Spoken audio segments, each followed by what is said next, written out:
With curved displays starting to pick up a little bit of steam, LG is also at the forefront with its own version of the curve. However, it doesn't just bend, it also bends the rules a little bit.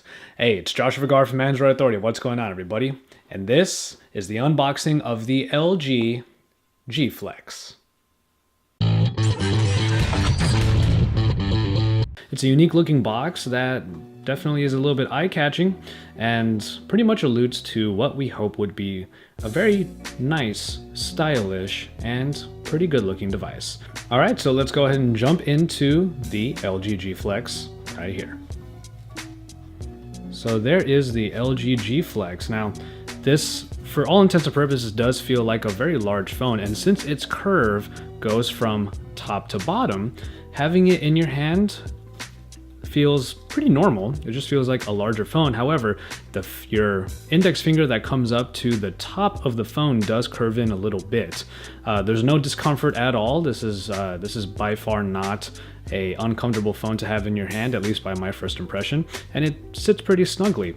A SIM tray tool that is in the shape of a G, so that's nice and stylish, and of course the micro USB charging cable. So I'll put those right over there, and of course an always welcome addition of earbuds, in this case LG's own brand of Quad Beat 2 premium earphones.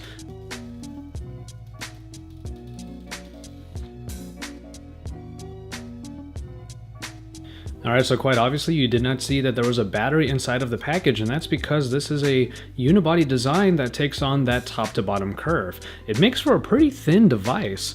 It's definitely not the thinnest one out there, but it is still noticeable, and like I said before, it fits pretty snugly in the hand. And this is the back panel of the LG G Flex that's supposed to be self-healing. That's something we're going to take a look at throughout our coverage of the LG G Flex and see how the scratches that could be given onto the back of this device seem to disappear after a while.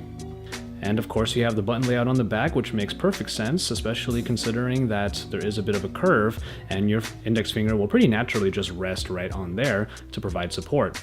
After that, pretty much you have the same type of experience that you would have on, say, the LG G2, only this phone is of course bigger.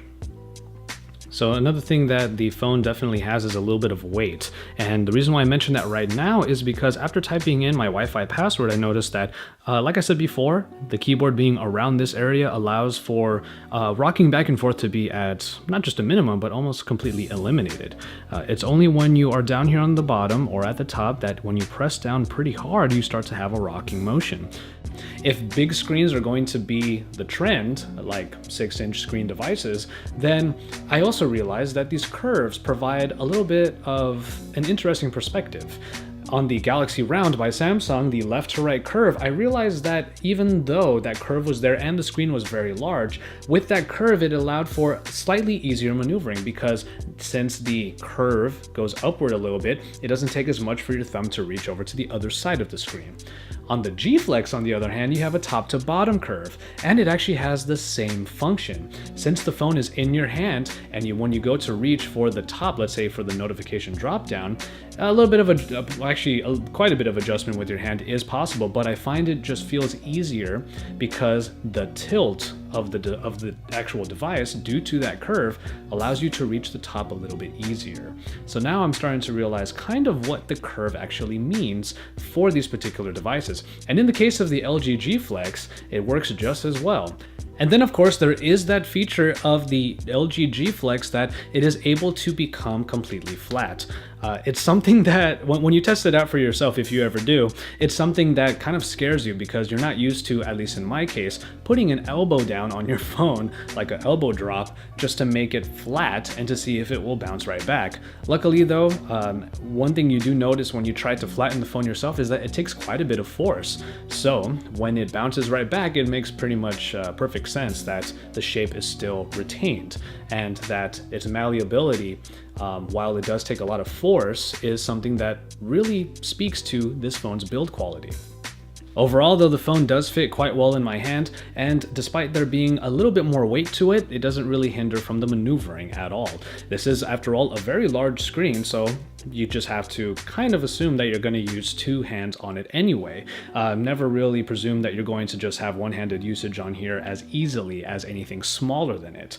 But that being said, the glossy plastic all around, despite being fingerprint prone, does provide this thin profile with its subtle curve, a very, very nice form factor. It's just a very nice looking phone. And with that black slate design up front that now has a bend to it, this entire phone actually is quite the looker. So if we're going to be seeing curved displays on much larger devices, if they all look this good, well, I think we're in for a pretty good time. So that was your look at the LG G Flex. With its curve from top to bottom, it may feel like a pretty unique phone, but as you have it in your hands for a little bit longer, it begins to sort of make more sense. And with its flexibility, literally, the LG G Flex does have a nice build quality that makes it feel very nice, premium, and sturdy in the hand. It's quite nice. Stay tuned to Android Authority for all of our continuing coverage on this curved phone. And don't forget to drop likes on our videos, to subscribe to our channel if you haven't already, and to follow us on social media. You can follow me as well at the two places that you can see right down below with those two handles. Keep it tuned to this channel because we are your source for all things Android.